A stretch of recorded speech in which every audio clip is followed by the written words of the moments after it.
Muy bien, les invito a que tengamos una palabra de oración para dar comienzo a introducir la reunión delante del Señor.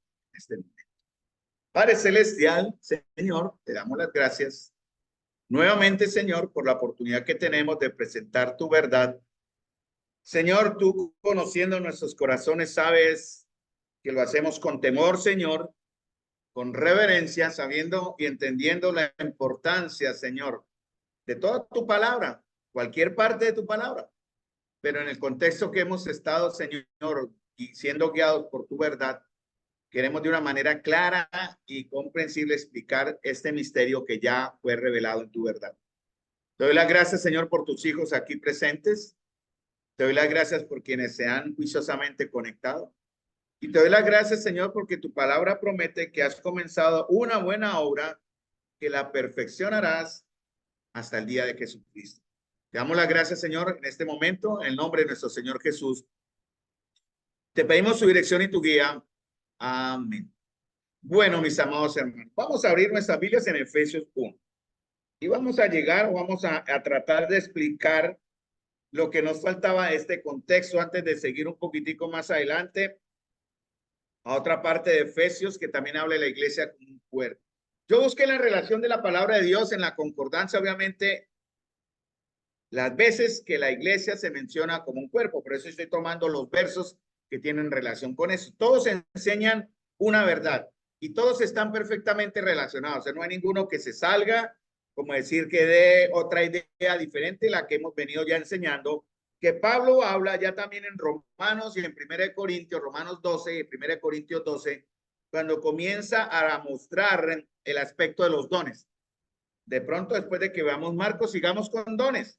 No sé todavía, el Señor estará guiando, pero tiene que ver con ese aspecto de que la iglesia, ustedes hermanos, nosotros aquí, debemos empezar, si no lo hemos estado haciendo aún, ya debemos empezar a vernos como lo que somos bajo el contexto de la palabra. No somos personas individualmente desarrolladas o creadas o salvas para vivir en aislamiento, en cierta manera, sino hemos sido salvos para vivir en comunidad, en una comunión que debe desarrollarse, debe crecer. Se llama la iglesia. Por eso es importante saber por qué estoy en la iglesia. ¿Qué significa la iglesia? Es lo que hemos venido hablando entonces en este tema de la iglesia como un cuerpo. Ya vimos el tema de la membresía, lo importante que es ser parte visible de un cuerpo local. Qué importante es ser guiado también de una manera clara y bíblica en los caminos del Señor. Pero también cuando terminemos de ver este texto completo de la iglesia como un cuerpo, ¿qué significa realmente funcionar como un cuerpo? Eso también tenemos que verlo, ¿no? No solamente el concepto de que la iglesia es un cuerpo, sino qué significa funcionar como un cuerpo. Entonces, estamos en Efesios 1:20 al 22, ahí veníamos en ese texto llevándonos, cuando dice la palabra del Señor, la cual, y estamos hablando del poder de aquel que resucitó a Jesucristo de los muertos y le sentó en lugares celestiales en Cristo. Efesios 1:20 dice, la cual operó en Cristo, resucitándole a los muertos y sentándole a su diestra en los lugares celestiales. Está hablando de esa operación del poder de su fuerza. Ya lo vimos el jueves anterior. Todas estas palabras que Pablo usa en el verso 19, cuando habla de supereminente, cuando habla de grandeza, cuando habla de poder en la primera parte del verso 19 y cuando habla de operación del poder y su fuerza. Usa como 5 términos que son superlativos, se usa palabras que implican grandeza, cosas más allá de lo que podemos entender. Y todo eso Pablo lo hace en un solo texto. Pero ahora comienza a disgregar desde el verso 20 un poquitico más específico para llegar al punto 23, que es donde hoy esperamos en la voluntad del Señor entender que la iglesia es su cuerpo y que la iglesia es la plenitud de aquel. Vamos a tratar de entender eso, verse que a muchos comentaristas hay dos tendencias, ¿no? Ya veremos allí cuáles 2 tendencias hay respecto a este versículo. Entonces, el poder que obra en nosotros es el poder de su fuerza que resucitó a Jesús. ¿Se llama cómo? El Espíritu Santo. Y posicionalmente vimos cosas, ¿se acuerdan? Vimos cosas que tenemos posicionalmente, que da el Espíritu Santo. Por ejemplo, en esta que específicamente menciona acá en el verso 19 y 20, está también en Efesios capítulo 2, versículo 6. Y juntamente con él nos resucitó y asimismo nos hizo sentar en los lugares celestiales con Cristo. Hermanos, mire, estamos tan perfectamente unidos a Jesús, no solamente como él enseña en Efesios capítulo 5, la iglesia como su esposa, en una relación íntima, como la de los esposos, ¿no? En obediencia, en sujeción, en trabajo, en crecimiento también, enseñando el concepto de que él es la cabeza y un cuerpo que se sujeta a él. Pero también, hermanos amados, estamos aprendiendo lo que significa estar siempre con Cristo. El estar con Cristo nos da muchas ventajas. Eso es lo que en la Biblia se conoce como nuestra posición o lo que tenemos posicionalmente. Por ejemplo, en 1 Corintios, capítulo 1, versículo 1, el apóstol Pablo le habla a una iglesia de la cual esperamos no imitar muchas cosas, solo extrayendo lo bueno de ellas, pero si analizamos más profundamente la historia de la iglesia de los corintios, nada bueno había en esa iglesia. En cierta manera, con respeto hacia nuestros hermanos en Corinto en ese momento, nada bueno había en ella. Sin embargo, el Señor habla por Pablo y le dice en el verso 1, Pablo, llamado a ser apóstol de Jesucristo por la voluntad de Dios, y el hermano Sóstenes, a la iglesia de Dios, no importa la iglesia como sea, es del Señor, que está en Corinto, dice a los santificados en Cristo Jesús, llamados a ser santos, con todos los que en cualquier lugar invocan el nombre de nuestro Señor Jesucristo, Señor de ellos y nuestro, gracia y paz a vosotros, de Dios nuestro Padre y del Señor Jesucristo. Posicionalmente en Cristo somos santos, ¿no? Ya somos santos. Pero hay un proceso que se llama madurez, está en Efesios capítulo 4, versículo 11 al 16, que significa o se traduce la madurez como la santificación, posicionalmente, ¿no? Cristo siempre nos va a ver como Él es, porque estamos ligados a Él espiritualmente por el Espíritu Santo y también por la relación que ahora tenemos en Cristo, valga la redundancia. Entonces, tenemos justificación posicionalmente, hemos sido adoptados, posicionalmente somos sus hijos, aunque aún no lo disfrutemos, ¿verdad? Pero posicionalmente ya lo somos.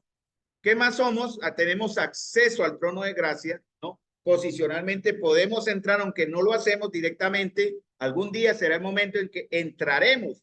Las puertas serán abiertas y sí, literalmente entraremos. Pero a través de Cristo, como dice en Efesios capítulo, en Hebreos, creo, dice que tenemos entrada con toda confianza al trono de la gracia. Entonces, posicionalmente lo podemos hacer. Tenemos identidad en Cristo. Eso lo hablamos también el jueves anterior. ¿Cómo está nuestra identidad? ¿Cómo estamos nosotros viéndonos, queridos hermanos, a través de los ojos de nuestro Padre?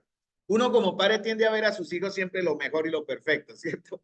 Uno no les excusa muchas cosas, ¿no? A veces nos dicen que los padres somos malcriamos a nuestros hijos, muchos padres, porque vemos a nuestros hijos incluso a pesar de los años como nuestros niños, ¿no? Cuando ya han crecido siguen siendo nuestros niños. Hermanos, pero Dios no nos ve así, obviamente nos ve bajo la perspectiva correcta, ¿no? Mostrándonos en su palabra nuestras falencias, nuestras fallas y enseñándonos a través de ellos cómo ser cada día mejores hijos de Dios. Aunque posicionalmente ya lo somos, somos para Él lo más precioso, aún no lo somos porque no se ha terminado de formar en nosotros, ¿qué? El carácter de Cristo. Eso se llama madurez. Ese es un trabajo que se hace corporativamente, hermano. La madurez no se alcanza individualmente. En los primeros 100 años de la iglesia, algunos padres, buenos hombres, pero confundidos hombres, se iban a las grutas y se volvían ermitaños y dedicaban votos de silencio, de alejamiento al Señor, buscando una santidad que seguramente encontraron de manera personal, pero no pudieron compartir de manera corporativa en un cuerpo local llamado iglesia. Los creyentes estamos llamados a crecer en santidad aquí para mostrarlo allá, ¿no? Recibir edificación en la verdad de Dios aquí en la iglesia para expresarlo allá afuera ante aquel que nos demande razón que hay en nosotros. Entonces, como posicionalmente los creyentes en la iglesia, también estamos sentados juntamente con Cristo en lugares celestiales de la misma manera. Esto es por obra y por el poder, según el verso 19 de Efesios, dice, la supereminente grandeza de su poder para con nosotros los que creemos. Recuerden los 4 términos que vimos los jueves anteriores, ¿no? Dínamos, ¿no? Dunamis, iscus, kratos, y se me acaba de escapar el otro, energía, que tiene que ver con la palabra operación, energía, dínamos, kratos e ictus, que tiene que ver todo lo que Pablo dice en el verso 19 y todo se cumple en nosotros. Entonces, mis amados hermanos, ¿qué cosas tenemos juntamente con Cristo? Ya vimos eso también, ¿no? Por ejemplo, en Romanos 6, 5, 6, capítulo 6, versículo 4 al 6, habla de 3 cosas que estamos juntamente con Él, siempre con Él, sepultados con Él, plantados con Él, crucificados con Él. Romanos 8, 17, glorificados con Él. Segunda Corintios 4, 14, Él nos presentará juntamente con Él al Padre. ¿Sí? Nos resucitará con Él y estaremos con Él. Gálatas 2:20, yo el domingo, nadie me corrigió. A mí me gusta volver a escuchar mis mensajes para saber en dónde me distorsioné y corregir. Y yo di un texto que muchos repitieron, y agradezco eso. Yo dije Santiago y no era Santiago, ¿se acuerdan? Era Gálatas, ¿cierto? Gálatas 2:20. Con Cristo estoy juntamente crucificado. Yo dije Santiago y nadie me corrigió. Pero está bien, no importa. Lo importante es que tenemos el texto en nuestra mente y nuestro corazón. Efesios 2:5 nos dio vida, ¿qué? Juntamente con Cristo. Colosenses 2:13 dice que nos dio vida juntamente con Él, pero para perdonar pecados. Y 1 Tesalonicenses 5:10 dice que vamos a vivir juntamente con Él. Algunos no creen en el rapto. Algunos no creen en ese momento glorioso que se llama el rapazo en la Biblia, en el griego, de donde viene el término raponeo, ¿no? El que vaya al centro y de papaya lo raponean. Eso es un instante que lo roban. De igual manera, en cierta forma, así va a ser el rapto para nosotros, ¿no? De una manera repentina y milagrosa, el Señor nos va a llevar a su presencia para evitar que caigamos o que suframos la ira de Dios que caerá sobre la humanidad pecadora y en sus juicios que Él ya determine en su palabra. Ahora miremos Efesios 1:22. Y sometió, vamos ahí, ¿no? Empecemos otra vez a tomar el contexto. Y sometió todas las cosas bajo sus pies y lo dio por cabeza sobre todas las cosas a la iglesia. Si estamos juntamente con Cristo de muchas formas identificados, aunque aquí no lo dice, de cierta forma vamos a vernos también juntamente con Cristo en qué aspecto, ¿no? No quiere decir en la mala aplicación doctrinal que algunos creyentes hoy día han hecho de pisar, de reclamar o de, ¿cómo es la otra palabra? Declarar ciertas cosas que se salen de la voluntad de Dios, ¿no? Hablábamos eso muy chistosamente en las charlas que tuvimos con el hermano Víctor, ¿no?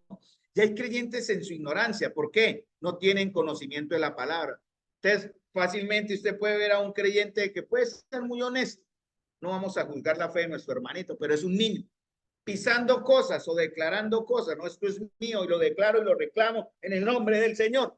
Y la voluntad de Dios, ¿dónde la dejan? Y la soberanía de Dios, ¿dónde entra? No, simplemente se está enseñando a los creyentes a que tenemos cierta autoridad que pasa por encima de Dios. Ojo con eso. Eso es pecado, hermano. Es soberbia. Y muchos creyentes ignorantemente están viviendo como si Dios fuese el mandadero de ellos. ¿No? El que tiene que hacer lo que sea si ellos lo mandan, declaran, reclaman, decretan y pisan. Pero eso es diferente porque esto que vemos en Efesios 1:22 y sometió todas las cosas bajo sus pies. En Efesios, Pablo está relacionando este texto con el Salmo 8:6. El Salmo 8 habla del hombre porque está identificando aquí a Cristo como hombre en este contexto de Efesios. Hay otra parte de la escritura donde lo menciona él como el hijo de Dios, como Dios mismo, ¿no? En cierta manera, en hebreo lo menciona también. Y tiene que ver en el contexto mostrando a Cristo como Dios, en su divinidad. Aquí en Efesios lo muestra en su humanidad. Por eso Pablo hace referencia, esta palabra, esta frase, sometió todas las cosas bajo sus pies, está en el Salmo 8:6. Porque él habla de la humanidad del hombre, de Cristo, el hombre perfecto, y los beneficios que recibimos de parte de Dios a través, recuerden bien hermanos, es a través siempre de Cristo. Entonces, en Colosenses 1:15 al 22 también se menciona ese aspecto divino de Cristo como el creador y el primogénito de toda creación, ¿no? Como Dios, en su esencia de Dios. No quiere decir que él se ha puesto, pero como hombre es el ejemplo perfecto del poder de Dios obrando a través de él como hombre perfecto. ¿Qué nos enseña eso, hermano? He repetido algunas palabras, pero tiene que ver con lo que ahora somos. Miren, hermanos, es verdad. Nosotros no somos carismáticos, ¿no? No exageramos el carisma del Espíritu, porque el Espíritu tiene su función. Él es Dios, ¿no? Él no está menos que el Padre, no es menos del Hijo, pero ellos de mutuo acuerdo se han puesto unos roles o papeles dentro de el obrar en el hombre, ¿no? Y obviamente el rol del Espíritu Santo es ¿qué? Mostrar siempre a Jesucristo. Exaltar siempre a Jesús. Cuando exaltamos al Espíritu sobre Jesús, estamos invirtiendo los papeles y es pecado. Para mí es pecado, porque yo sé que el Espíritu Santo no estaría de acuerdo con eso. Algunos he escuchado, no acá, pero en videos y en situaciones que me gusta instruirme, a creyentes orándole al Espíritu Santo. Bueno, Él es Dios, ¿cierto? Él escucha, ¿cierto? Pero en la Biblia no hay un ejemplo de oración al Espíritu Santo. Hay que tener cuidado con eso también. Oramos al Padre para que a través del Hijo nos dé la unción de su Espíritu, que es diferente en cierta manera. Pero bueno, cuando uno ora y vemos los ejemplos en la escritura, le ora al Padre y él por medio del Espíritu hace lo que se llama acá, que está en Efesios 1:19, según la operación del poder de su fuerza. Esta palabra también está en 1 Corintios capítulo 12, cuando dice, hay diversidad de dones, pero el Espíritu es el mismo, hay diversidad de ministerios, pero el Señor es el mismo, y hay diversidad de operaciones, pero Dios que hace todas las cosas en todos es el mismo. Aquí hablando del poder o de la obra, de la Trinidad de Dios en el dar los dones. Entonces el Espíritu Santo da el don, los ministerios los da el Señor Jesús o los desarrolla Cristo por su Espíritu, y las operaciones, o sea, el efecto de lo que se ve, hablamos del término energía, eso significa la palabra operación, es obra de Dios. Entonces el Señor va a operar poderosamente a favor nuestro, hermano. Mi oración, mire, yo no, créanme que la frase que voy a usar ahora no es para, ay, no, ahora sí tan perfecto el hermano, que ahora sí tan, no, hermano, antes con temor lo digo. Cada vez son más sensible a ese aspecto de entender esta verdad, porque tiene que ver, hermanos, con la obra que estamos permitiéndole al Señor hacer en nosotros por su Espíritu. Por eso el apóstol llamado exhortaba, no resistan, no apaguen y no contristen al Espíritu, porque lo podemos hacer. No lo contristen, no lo resistan, no lo apaguen. Hay varias maneras de apagarlo, resistirlo, contristarlo, pero no lo vamos a ver ahora. Cuando lo hacemos, usted le pone un freno, le pone sí, limita la poderosa operación de Dios en favor nuestro a través del Espíritu. Eso es real. Por eso el apóstol dice en Efesios 5:18 que, ¿conocen el texto? No se embriaguéis con vino, antes bien es una orden, sed llenos del Espíritu Santo. Hermanos, ya estamos llenos, total, pero cuando resistimos, cuando contristamos o cuando apagamos el Espíritu, esa llenura se baja. Entonces cuando empezamos a vernos o a ser como carnales, niños carnales. Entonces el Espíritu pierde, eso está en Romanos 8, y la carne gana. Por eso hay hermanos que son todavía carnales o niños. Pelean por cosas, luchan por cosas, se quejan por cosas, y cuando uno las mira en el contexto dice, Dios mío, si tuviésemos una visión más grandiosa de la obra de Dios a través de nosotros, no estaremos peleando por esas tontadas. Así de fácil, yo lo he visto. O sea, yo me meto ahí, obviamente, yo me incluyo ahí porque, Carlos, contrólese. A veces es necesario hacer como un pare y quedarse uno quieto, decir, ¿usted qué está haciendo? Estoy actuando con madurez, estoy actuando con responsabilidad, estoy permitiendo que el Espíritu en verdad refleje a Cristo o simplemente me quiero reflejar a mí mismo. Muy bien, y dice una verdad en el verso 22, sometió todas las cosas bajo sus pies, ya lo vimos. Posicionalmente, en cierta manera, la iglesia también tiene control, dominio sobre todas las cosas, pero solo a través de Cristo. Pero dice otra verdad, y lo dio por cabeza sobre todas las cosas a la iglesia. Aquí se ha presentado una doble interpretación que son válidas las dos son válidas. O sea, los comentaristas no luchan en decir esta es la que gana esta es la que es, será así. No. Según usted se vaya guiando, usted lo puede interpretar porque no se aparta del contexto de la Biblia. Podemos ver otros versículos en la Biblia y vamos a ver que la verdad se permite interpretar de ambas formas. La primera es, dice que lo dio por cabeza sobre todas las cosas a la iglesia, diciendo que él es la cabeza de la iglesia. ¿Sí? En cierta manera, eso lo vimos o lo se ve en otras partes de la escritura. Pero también la otra interpretación es que él dice, y lo dio por cabeza sobre todas las cosas a la iglesia. O sea, la iglesia está en control, en dominio, en cierta manera, en eminencia sobre la creación. Dos interpretaciones válidas. O sea, le dio a la iglesia por cabeza.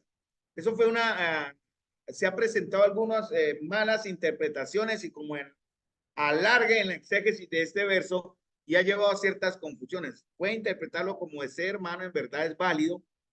Yo me inclino más a leerlo de manera literal como está acá y lo voy a entender que Cristo, siendo la iglesia, la esposa, recuerden que la esposa es ¿qué? Una ayuda idónea, ¿no? Hablando de lo que vimos en Efesios 5, cuando pasamos a Génesis 1 al 3, la iglesia, en ese caso, es la ayuda del Señor y tiene esa autoridad, ¿no? Hay autoridades delegadas que Dios permite. En este caso, yo creo, por eso el Señor dice en Mateo, todo lo que atáis acá, ya atado allá. Todo lo que se atáis acá, la iglesia tiene una autoridad, hermano. No sobre la creación en cierta manera, pero sí sobre principados, potestades y cosas así, que será tema para un buen tema en una próxima ocasión. O sea, al decir lo dio por cabeza sobre todas las cosas a la iglesia, ¿es para qué? Provecho de la iglesia. ¿Para qué? La iglesia aprovecha esta bendición de tener autoridad. ¿Para qué? ¿Para engrandecerse? No. ¿Para qué? Mostrar a Cristo. Entonces los creyentes estamos unidos siempre en Cristo, independientemente de él, no somos nada, en el dominio sobre todas esas. Como Cristo es la cabeza sobre todas las cosas y a la vez es la cabeza de la iglesia, siendo ella el cuerpo, ya lo vimos, todas las cosas son de ellas. 1 Corintios 3:21 lo vimos el jueves anterior. También vamos a leerlo porque Pablo nos lo recuerda, hablándole a los peliones de Corintios que estaban agarrados por cosas tan tontas. Yo soy de aquel, yo soy de aquello. Incluso habían hermanos que esperaban el fin de semana, iban y ponían la denuncia en la fiscalía. Y el mismo Pablo decía, es increíble que no saben ustedes y se demandan entre ellos. Sin embargo, Pablo dice, hablando de aquellos que no tienen aún la mente del Señor. Estamos hablando en 1 Corintios en el contexto, en 1 Corintios capítulo 3, versículo 21 al 23. Dice Pablo para terminar, así que ninguno se gloríe en los hombres, porque ¿qué? Todo es vuestro. Miren, hermanos, entendemos esa frase, ahí está literal. Todo es vuestro de la iglesia, de esa forma. Dice, sea Pablo, sea Apolo, sea Cefas, sea el mundo, sea la vida, sea la muerte, sea lo presente, sea lo porvenir, todo es vuestro. Pero también da la razón verdadera. Vosotros de Cristo, Cristo de Dios. O sea, no estamos para ser independientes en ese aspecto.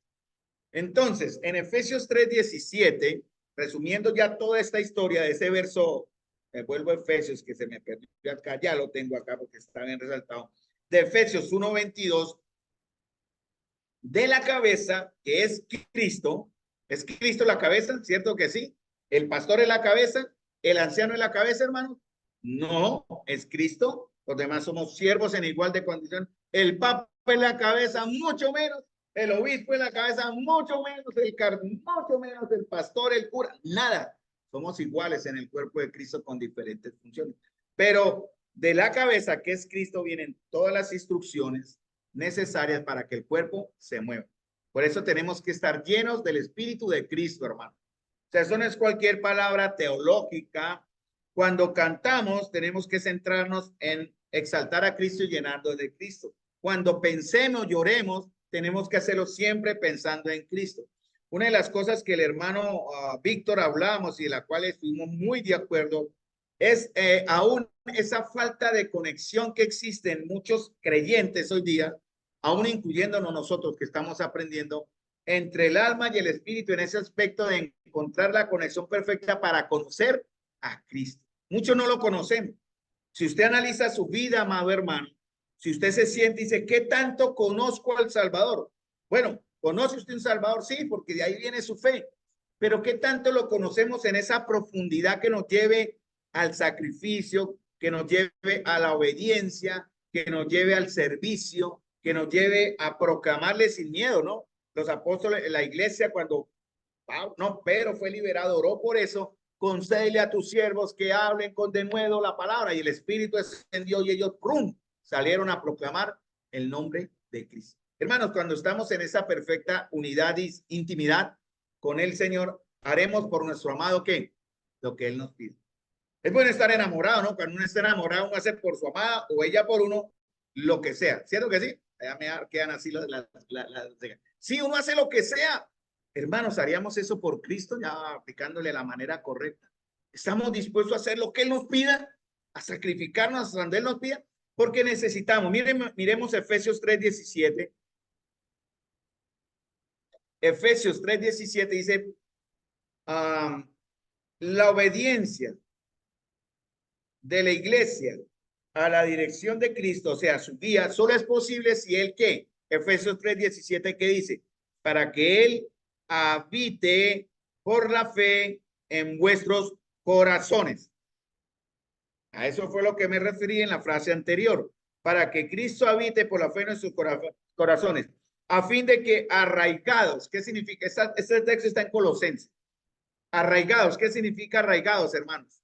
Con buena base, ¿no? Buena raíz, cimentado, raíz extendida, ¿no? Buena base, buena raíz, buena base, porque eso es lo que le da fuerza a un árbol, a una planta, ¿no? Se han visto las palmeras, ¿no? La cosa se ve, ¿no? Cuando corren esos vientos grandísimos, son increíbles. ¿Y qué hace la palmera? La palmera se dobla, pero no se desarraiga, porque tiene raíces profundas. Pueden venir las pruebas, mis amados, pueden venir las situaciones. Ahorita estábamos hablando con Francisco de esas condiciones, esas situaciones que lo llevan a uno a doblarse y decir, ya hasta aquí llegué y me rompí. Pero si usted está arraigado en Cristo, hermano, viene la tormenta, viene lo que sea, va y ven para aquí, va y ven para allá, pero estamos firmes en Él. Porque Cristo habita por la fe en nuestros corazones, lo que dice en el verso de Efesios 3:17 al 20. Seáis plenamente capaces de comprender las 4 dimensiones, anchura, longitud, profundidad y altura, y de conocer el amor de Cristo, que exceda todo conocimiento, para que sea lleno, ahí donde vamos a llegar al verso 23 de Efesios 1, de toda la plenitud de Dios. La palabra plenitud en griego es pleroma, es llenar algo. Es aquello que llena algo. Por ejemplo, yo veo un vaso, le pedí a mi esposa que estaba un poquitico cerca y mi gordita me trajo agua, pero este vaso no está lleno, no está en pleroma. Lleno es hasta acá, totalmente lleno. Aquí está medio lleno, ya no es igual. Pero el pleroma que habla aquí en Efesios 1:23, en Efesios 3:20, en Efesios 4:13, en Colosenses 1:19 y 1:29, tiene que ver con ser llenos de algo, pero lo llena completamente. ¿Sí? Entonces, ¿qué es lo que nos llena? Dice la plenitud de Dios. La plenitud de Dios. Y en Efesios 1:23 habla de la plenitud que llena a Cristo. Fíjense, allá llegamos. Ya vamos allá porque vi que tengo tiempo. Si Cristo habita por la fe en nuestros corazones, hermanos, lo que la cabeza diga haremos. Aquí no importa don Carlos, don Francisco, doña esta, doña aquel, ninguno. Puse nombres que me vinieron a la mente. No, es Cristo, hermanos, el que debe guiar a la iglesia si él habita por la fe en sus corazones. Efesios 5:18, si Cristo habita por la fe en sus corazones, ¿qué estamos haciendo?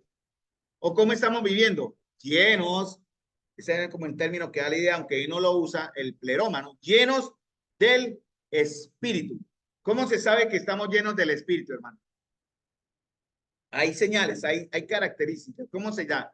Hay unas que están aquí en Efesios, otras están en Colosenses 3:16 y hay otras que salen en un contexto más amplio de la Escritura. ¿Pero cuáles son? Ejemplos, rápido.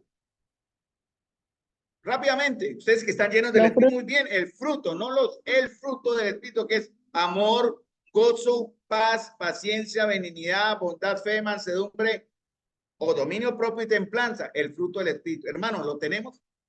Si falta uno de esos frutos, no estamos llenos, qué pena, porque el fruto viene completo. La obediencia es un fruto del Espíritu. El escudriñar la verdad, la escritura, es un fruto del Espíritu. La oración es un fruto del Espíritu. La comunión es un fruto del Espíritu. El perdón que tiene que ver con los efectos de estar lleno del Espíritu, es un fruto del Espíritu. Entonces, usted me entiende, ¿no? No estoy hablándole a niños indoctos, sino ya en su experiencia de vida en la fe, hermanos, ustedes entienden en su corazón lo que significa eso. La gran pregunta es si lo estamos viviendo. La gran pregunta es, esto todo muy bonito y yo me encuentro y, uy, sí, bonito eso, pero la pregunta es, yo estoy viviendo eso. Y vergüenza nos debería dar cuando decimos honestamente, ¿no? Oiga, no lo estoy viviendo. Y si no lo estoy viviendo, entonces estoy, ¿qué? Apagando el espíritu. O se apaga, no se le resiste con el pecado, o se le contrista cuando uno no lo ve, o apagándolo, me atrevo. Y Colosenses 2:19, mire lo que pasa. Si Cristo es la cabeza y guía el cuerpo en obediencia, porque Él habita por la fe en nuestros corazones, porque estamos llenos de su espíritu, pide Efesios 5:18, también porque estamos, dice Efesios 3:16, dice, fortalecidos, lo leí, me pasé un poquito, pero me vuelvo, dice, el ser fortalecidos con poder en el hombre interior por su espíritu. Invertí el orden, pero es igual en el contexto, era como para darle un 1, 2, 3 y 4. Llenos del espíritu, somos fortalecidos con poder en el hombre interior por su espíritu, no por la emoción, no por el carisma del hombre, no porque es un buen líder o por una buena líder o porque es una buena comunión. Nos gusta estar en la comunión, hermanos, amamos la comunión. Y es triste cuando alguien sale de la comunión por cualquier razón, por pecado o bueno, la razón que quieran, sale de una comunión que ante los ojos de Dios, humanamente no es perfecta, pero posicionalmente ante los ojos de Dios sí lo es. Porque en Filipenses dice que el que comenzó en nosotros la buena obra, y hablo a tiempo de iglesia, a término de grupo, el que comenzó en nosotros la buena obra la perfeccionará. Y aquellos que salen de la comunión por rebeldía, por pecado o por otras razones, no se van a perfeccionar. Es algo que está en la palabra. Así estén en otra. Bueno, y eso después será tema para otra charla. Vamos a desviarnos ahí. Entonces somos fortalecidos con poder en el hombre interior por su espíritu. Dice, pero muchos, ahí vamos a Colosenses 2:19. Colosenses 2:19. Y dice de aquellos, la iglesia de Colosas era una iglesia hermana en Éfeso, no sé a cuántos, creo que estaban a 80 kilómetros, estaban no tan cerca de la iglesia en Éfeso, pero se compartían las cartas. Pablo le escribe a los efesios, ellos le mandaron la carta a los de Colosenses y los de Colosenses devolvieron la carta a los de Éfeso, seguramente, ¿no? Y dice también, por ejemplo, en el verso 16 lo leo, vamos a Colosenses 2, pero Pablo dice respecto a lo que dice, cuando esta carta haya sido leída entre vosotros, hacer que también se lea en la iglesia de los laodicenses y que de la Odisea la leáis también vosotros. O sea, se compartían las cartas. Y Pablo, en cierta manera, los de Colosas dejaron entrar un error en su doctrina, en su enseñanza. No habían buenos maestros en Colosas. Y se metieron lo que ahora hoy conocemos como los gnósticos, aquellos que enseñaban que la materia era mala y solo lo espiritual era bueno, ¿no? Y que la carne era mala y todo lo que tuviese que ver con lo espiritual era bueno. Esa era una de las muchas falsas enseñanzas y hablaban de que solo un grupo especial de escogidos, según unos pasos que ellos tenían y que estaban enseñando en Colosas, podían llegar al conocimiento de Dios.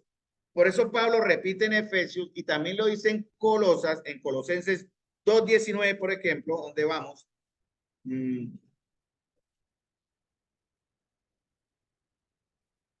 Colosenses 2:19, Pablo también habla de la plenitud de Dios. Por eso Pablo es muy claro en decir, estamos completos en él. Colosenses 1:19 y Colosenses 2:9.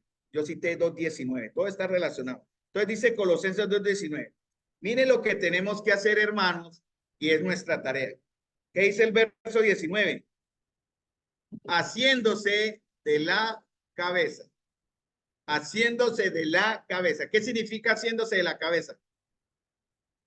No, pero yo lo voy a aplicar de la manera positiva, obviamente. Aquí está, así, gracias por la aclaración, se me faltó ese. Lo leí de manera positiva, lo que sí debemos hacer. Los de Colosa no lo estaban haciendo porque le estaban creyendo unos maestros mentirosos que hablaban de guardar, de juzgar, de que los que guardaban estos días, guardaban aquellos días, que eras hombre lo que debe venir, y dicen, nadie os pide vuestro premio, afectando humildad y culto a los ángeles, todo lo que enseñan ahí, esos misterios escondidos ahí, todo raro, y los hermanitos se dejaron engullir, como dicen vulgarmente. Pablo les dice, no, nosotros estamos completos en él, ustedes ya están completos, no necesitan, y dicen, pero no haciéndose, pero vamos a tomarlo, porque la Biblia se puede interpretar, el verso, perdón, se pueden aplicar literalmente como está acá y contraponiendo el aspecto negativo positivo según el verbo, el texto, para aprender. Los de Colosas no se estaban aferrándose, ya dije la palabra, a la cabeza, que el término haciendo es agarrarse, aferrarse, ¿no? Como si fuera el último, lo que le salva la vida. La iglesia del Señor nos aferramos a la cabeza. Habían unos que no, se estaban haciéndose la cabeza. Dicen que porque han olvidado y nosotros no, dice de que en todo el cuerpo, esto lo vimos con los caballeros el sábado, todo el cuerpo que hace, mire, 4 cosas que hacemos como cuerpo, hermanos. 4 cosas, no, 3 cosas, pero basándose qué. Colosenses 1:19. No, 4 cosas, perdón. 4. Haciéndose una. ¿Qué más? ¿Qué más hace el cuerpo? ¿Qué? Nutriéndose. ¿Qué es nutriéndose, hermanos? Nutriéndose. Ivana todavía se está nutriendo de alimentándose, ¿cierto? Ivana todavía se está nutriendo de la mamá, ¿sí o no? Todavía no la han destetado, ¿sí? Angie todavía le está dando seno. Eso es nutrirse. Bueno, el Señor no quiere que estemos siempre con leche, pero sí quiere que nos nutramos, ¿no? Agárrase la cabeza, nútrase y ¿qué más? Uniéndose. Hermanos, ¿qué significa unión? Unión. Muy bien, hermana. Perfecto. Hágalo otra vez. Hágalo otra vez. Muy bien. Unión. Pero dice aquí en Colosenses por 2 cosas que muestra el cuerpo. Eso lo vimos el sábado. Dice coyunturas y ligamentos. ¿Cuáles son las coyunturas? No me quiero alejar, pero ya que no importa, eso es guía del Señor. ¿Qué son coyunturas? El hueso, el cuerpo es un esqueleto, está unido por coyunturas. Es la unión de los huesos. Aquí hay una coyuntura, el codo. Brandon tuvo un accidente y se partió este hueso, pero no se descoyuntó el hombro, no sé, Angie. ¿Descoyuntó el hombro o no? Solo se partió el huesito. Bien, pero él no se descoyuntó el hombro. Aquí hay una coyuntura, ¿no? Se sale, ¿no? Los que juegan fútbol, ¿no? Los meniscos, ¿no? Los mezquinos, como decía yo. Los meniscos, ¿no? ¡Chan! Se descoyuntan por una mala fuerza. Pero la iglesia no se debe descoyuntar, debe crecer por las coyunturas. Después veremos eso qué significa. No hoy. Coyuntura de qué más? Ligamentos. ¿Qué hacen los ligamentos? Hermanos, mientras usted me dicen qué hacen los ligamentos, las coyunturas dan fuerza y movilidad al esqueleto y las coyunturas ¿qué hacen? Unen los músculos al hueso. Entonces este hueso, si no tiene una coyuntura, está suelto. Ahí.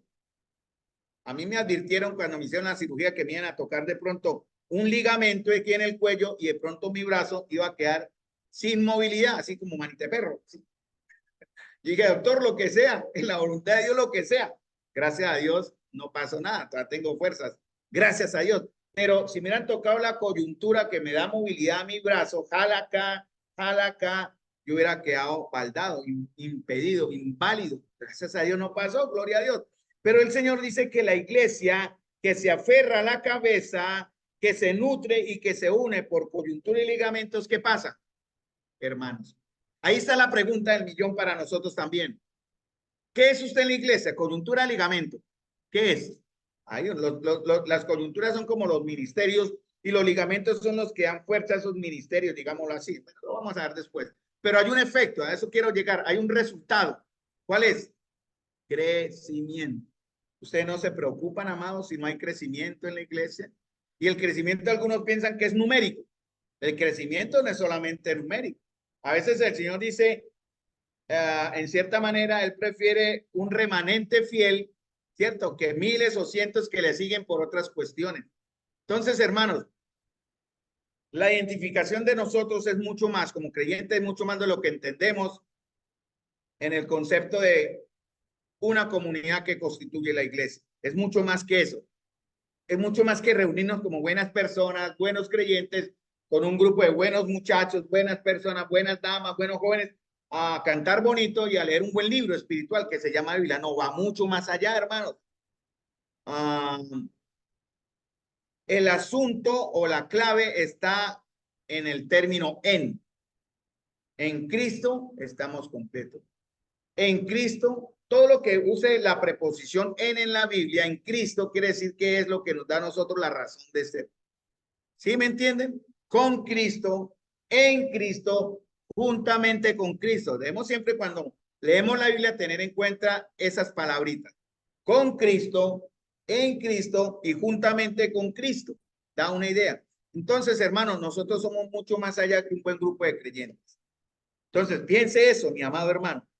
Piense cuál es su función, cuál es su razón de ser en la iglesia.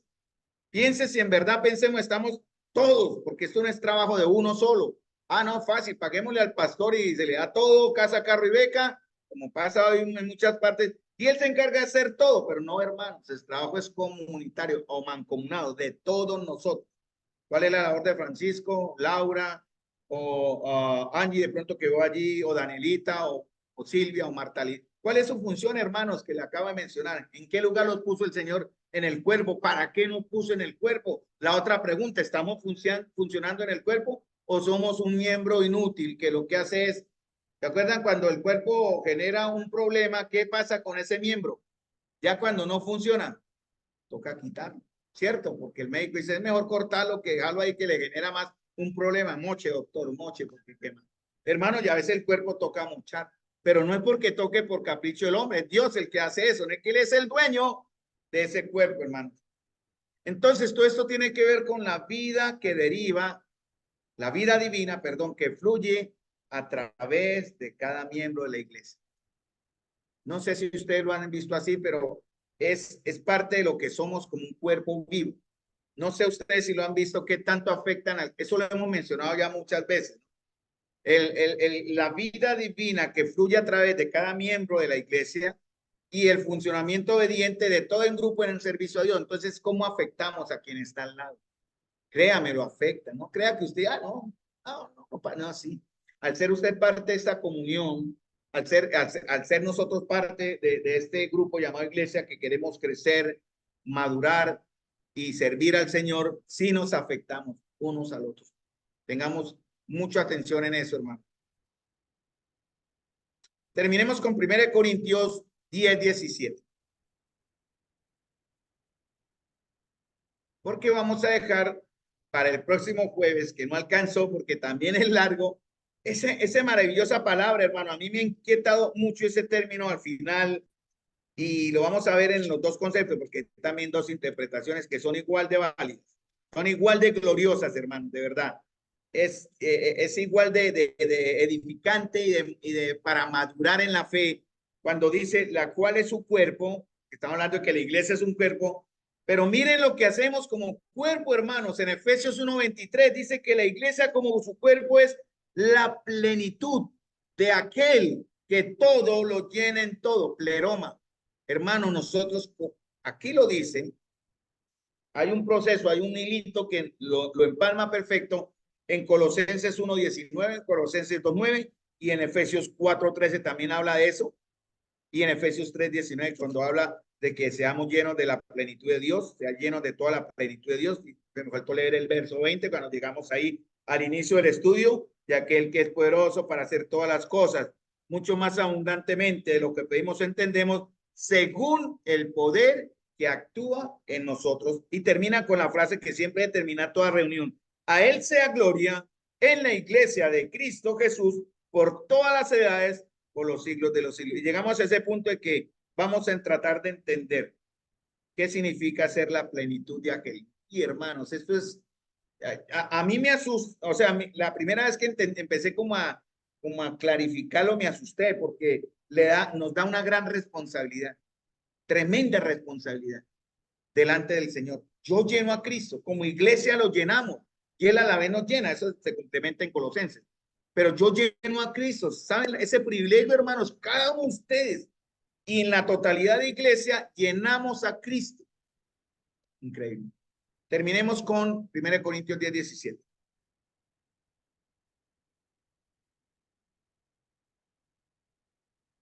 Ya dije la frase, la unión de Cristo con el pueblo, con nosotros, deviene de esa vida divina que fluye a través de nosotros y de la obediencia.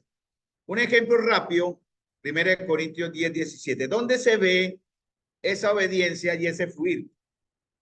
Hay varios versos, pero me fui a este para terminar. Este es el remate de esta primera parte.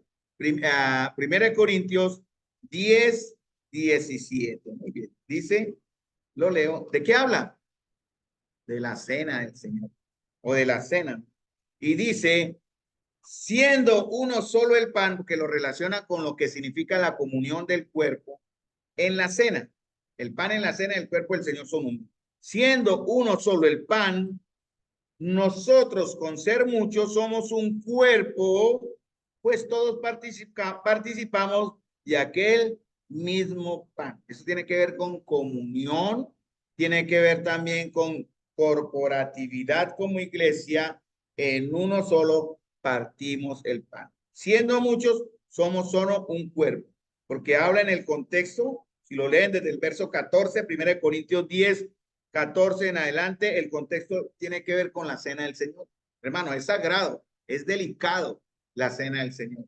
Por eso, yo cuando estoy en la cena, ya lo he aprendido. Antes yo parecía un pajarito, mirando aquí, mirando allá, mirando aquí, no, mirando quién, ay, se vino mal vestido, ay, está mal peinado, ay, ya no me interesa eso.